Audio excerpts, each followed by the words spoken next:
Hey guys, welcome to Devbhoomi Career Point. तो देखिए 14 जनवरी 1921 यानी कि मकर संक्रांति 1921 का दिन एक महत्वपूर्ण दिन उत्तराखंड इतिहास के संदर्भ में, या मैं ये कहूँ भारतीय इतिहास के संदर्भ में। 14 जनवरी 1921 को उत्तराखंड में जन्मी इस क्रांति ने भारत के अन्य भागों के लिए भी एक मिसाल पैदा की थी। जी हाँ, मैं बात कर रहा हूँ कुली बेगार आंदोलन की। तो देखिए 14 जनवरी 2021 को कुली बेगार आंदोलन के 100 वर्ष पूर्ण हो गए हैं, इसलिए वीडियो आपके बीच लेकर आया हूँ। इस टॉपिक में हम जानेंगे क्या था कुली बेगार, क्यों ये आंदोलन हुआ और किस प्रकार से उत्तराखंड के महान व्यक्तित्वों ने इस आंदोलन को सफल बनाया था। तो दोस्तों, स्वागत है आपका देवभूमि करियर पॉइंट में। तो चलिए शुरू करते हैं। कुली बेगार क्या था, किस प्रकार से लोगों ने इसका विरोध शुरू किया था और किस प्रकार से फाइनली कुली बेगार आंदोलन उत्तराखंड की धरती में सफल होता है। तो सबसे पहले मैं जानना चाहूँगा, देखिए दोस्तों, कुली बेगार क्या था। तो कुली बेगार को थोड़ा समझिए, ये बेगार शब्द क्या था।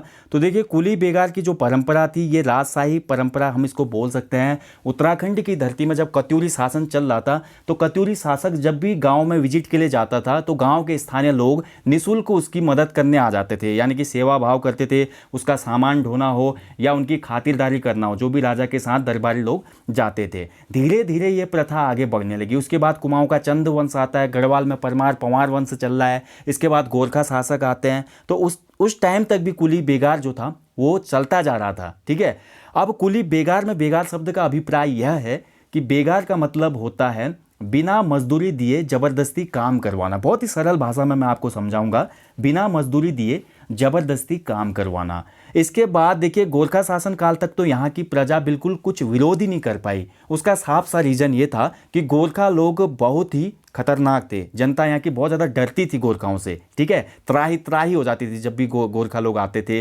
गाँव में। इसका एग्जाम्पल हम देखते हैं जब कुमाऊं क्षेत्र में नरसाई का मंगल घटना होती है, कैसे नगर कोटियों को रातों रात मंगलवार की रात कत्लेआम कर दिया जाता है। तो लोगों में विरोध करने की भावना यहाँ पे बोल सकते थी, लेकिन लोग डर के मारे नहीं बोलते थे। इसके बाद देखिए उत्तराखंड में आंगल गोरखा युद्ध होता है और फाइनली उत्तराखंड की धरती में एक हमारी कमिश्नरी स्थापित होती है, कुमाऊं कमिश्नरी। कुमाऊं कमिश्नरी स्थापित होती है और वहाँ टिहरी रियासत, हमारा अलकनंदा का जो पश्चिमी भाग था, टिहरी रियासत का जन्म हो जाता है।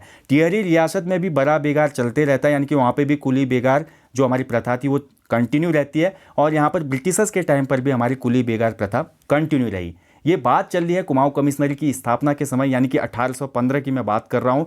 1815 के बाद देखिए जब हमारा दूसरा कुमाऊं कमिश्नर आता है विलियम ट्रेल, तो विलियम ट्रेल ने कुली बेगार प्रथा का हल निकालने के लिए एक सेना स्थापित की थी जिसका नाम था खच्चर सेना। ठीक है, महत्वपूर्ण पॉइंट है। मैंने जैसा कि आपको बोला, आज के इस टॉपिक से ना केवल आप उत्तराखंड के इतिहास को जानेंगे, उत्तराखंड के इतिहास की सबसे बड़ी क्रांति को जानेंगे, वरन आपको यहाँ पर परीक्षा उपयोगी भी ऐसे पॉइंट मिलेंगे जो बहुत ज़्यादा काम आने वाले हैं आपके यूकेपीएससी और यूके ट्रिपल एससी एग्जाम्स में। तो खच्चर सेना का निर्माण करने वाला कुमाऊं कमिश्नर कौन था? तो ये था विलियम ट्रेल, जिसके द्वारा 1823 में खच्चर सेना स्थापित की जाती है। हालांकि इसका प्रस्ताव 1822 में आता है, लेकिन 1823 में खच्चर सेना बनाई जाती है। अब क्यों बनाई जाती है? ताकि कुली बेगार का अस्थायी हल निकाला जा सके। कुली बेगार प्रथा बहुत ज़्यादा भारी पड़ रही थी स्थानीय लोगों में। क्यों? क्योंकि बेगार प्रथा को एक हिसाब से अपनी बपौती समझी थी इन लोगों ने। अब आज किसी की ड्यूटी है कुली बेगार की। ब्रिटिशर्स के टाइम पे यहाँ पे बहुत सी चीज़ें हो रही थी, उनके भवन निर्माण हो रहे थे। ब्रिटिशर्स ने यहाँ पे बहुत सी नदियों पे पुल वगैरह बनवाए थे। ब्रिटिशर्स के मतलब बहुत से विनिर्माण कार्य हो रहे थे, तो उनको लोगों की ज़रूरत पड़ती थी। ऊपर से उत्तराखंड की धरती में ये कुली बेगार चला आ रहा था। ठीक है, तो ब्रिटिशर्स को इसका फ़ायदा मिला। अब क्या होता था, किसी आदमी का ज़रूरी काम हो जाता था, कभी किसी को खेतों में हल जोतना है, किसी के घर में कोई जन्मोत्सव है, विवाह का उत्सव है, या किसी के घर में कोई ट्रेजेडी हो जा रही है, फिर भी आदमी को मजबूरन कुली बेगार के लिए जाना पड़ता था।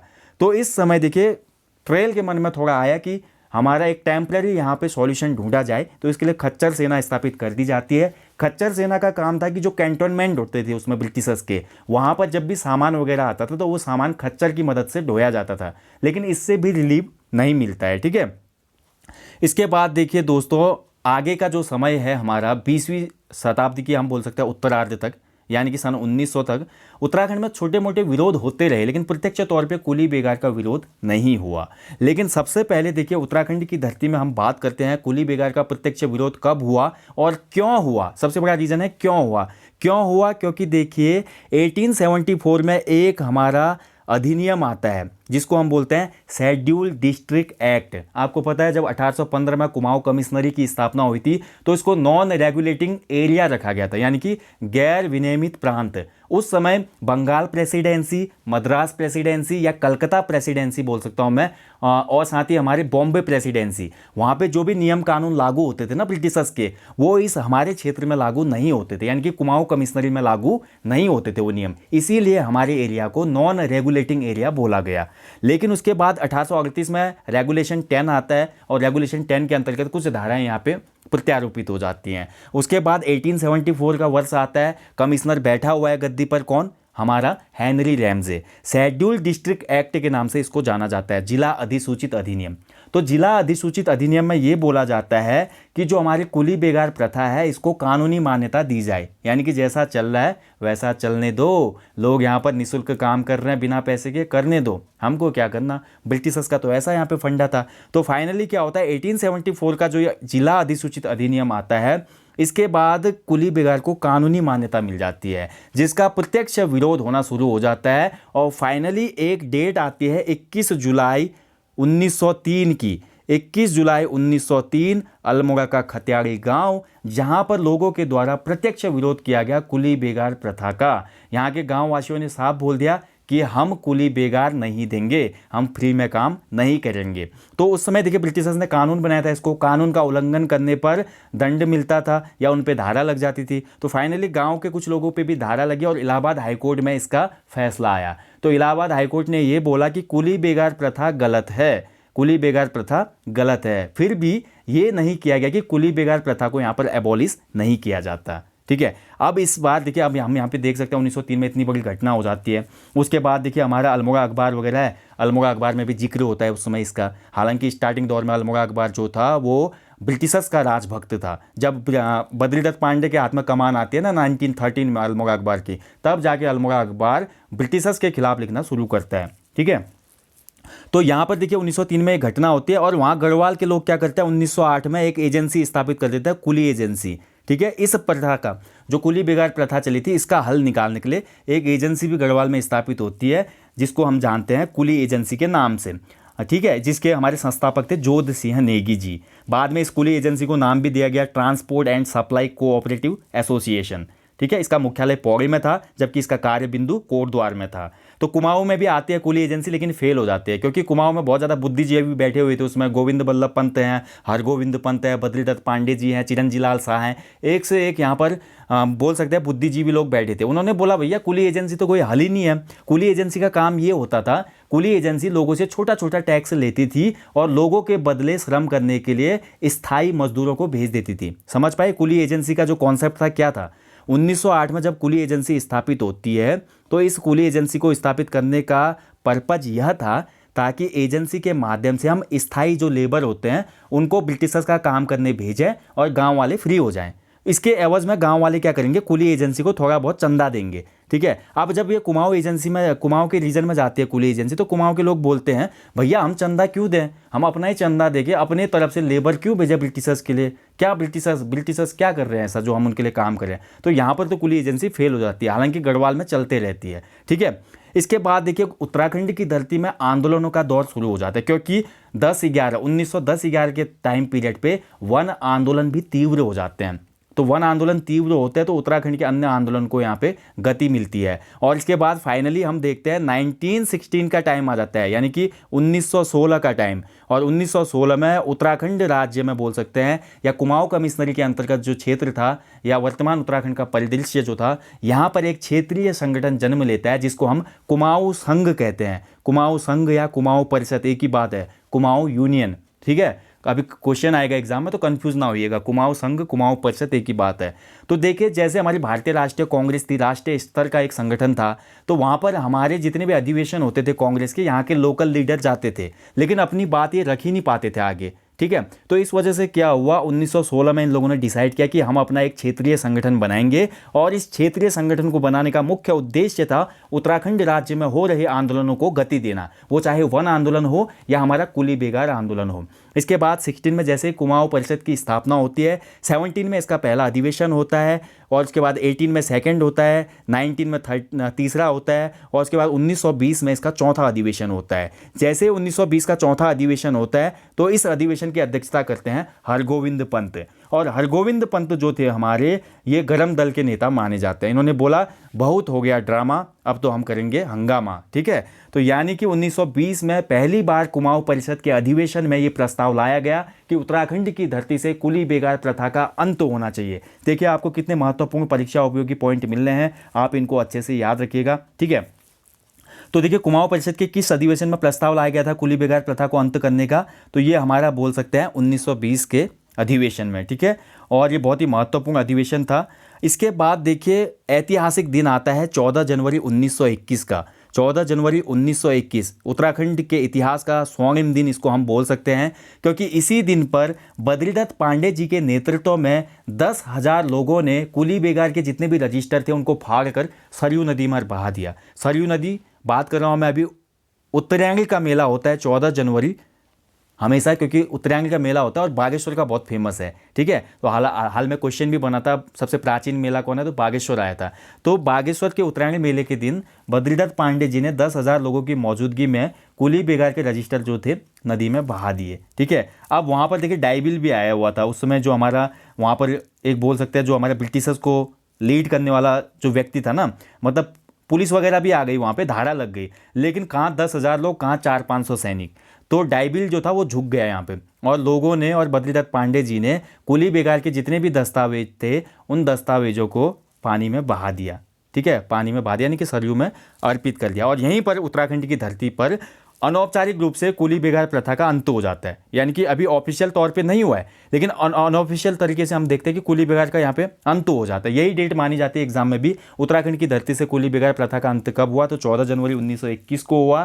किसके नेतृत्व में हुआ, तो पंडित बोल सकते हैं बद्रीदत्त पांडे जी के नेतृत्व में हुआ। और इसी के बाद बद्रीदत्त पांडे जी को कूर्मांचल केसरी की उपाधि दी गई, ठीक है। कूर्मांचल केसरी इसलिए बोला जाता है इनको इसके बाद, ठीक है, कूर्मांचल केसरी की उपाधि। अब जैसे ही ये हमारा सफल हो जाता है आंदोलन, इतनी बड़ी भीड़, रातों रात जंगल की आग की तरह खबर पूरे भारत में फैल जाती है। गांधी जी ने इस क्रांति को रक्तहीन क्रांति बोला था, ठीक है। क्या बोला था, गांधी जी ने कुली बेगार आंदोलन को रक्तहीन क्रांति बोला था। महत्वपूर्ण पॉइंट है, किस व्यक्ति ने रक्तहीन क्रांति बोला, तो गांधी जी ने बोला, ठीक है। और इसके बाद बात करूं मैं स्वामी सत्यदेव जी ने, जिन्होंने शुद्ध साहित्य समिति की भी स्थापना की थी अल्मोड़ा में। तो स्वामी सत्यदेव जी ने कुली बेगार आंदोलन को असहयोग की पहली ईंट कहा था। ये भी महत्वपूर्ण पॉइंट है, नोट कर लीजिए। कुली बेगार आंदोलन को असहयोग की पहली ईंट किसने कहा था, असहयोग की पहली ईंट, तो ये हमारा बोला स्वामी सत्यदेव परिवारजक ने, ठीक है। तो महत्वपूर्ण पॉइंट आपको मिल रहे हैं।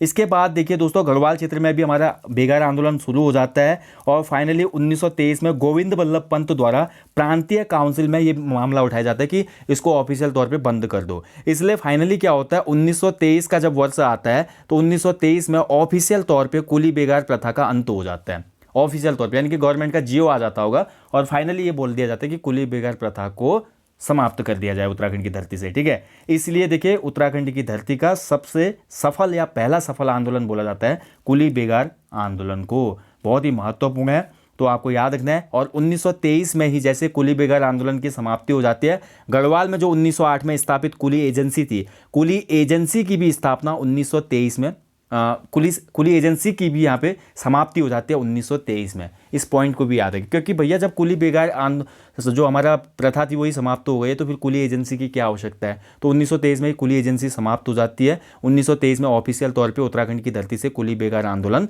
समाप्त हो जाता है, ठीक है। यानी कि ये उत्तराखंड की धरती का एक पहला सफल आंदोलन हम बोलेंगे इसको, जिसमें बिल्कुल भी किसी आदमी की मतलब कैजुअलिटी नहीं हुई, यानी कि बिना एक बूंद खून के गिरे हुए आराम से लोगों ने इस कुप्रथा का अंत कर दिया था उत्तराखंड की धरती में।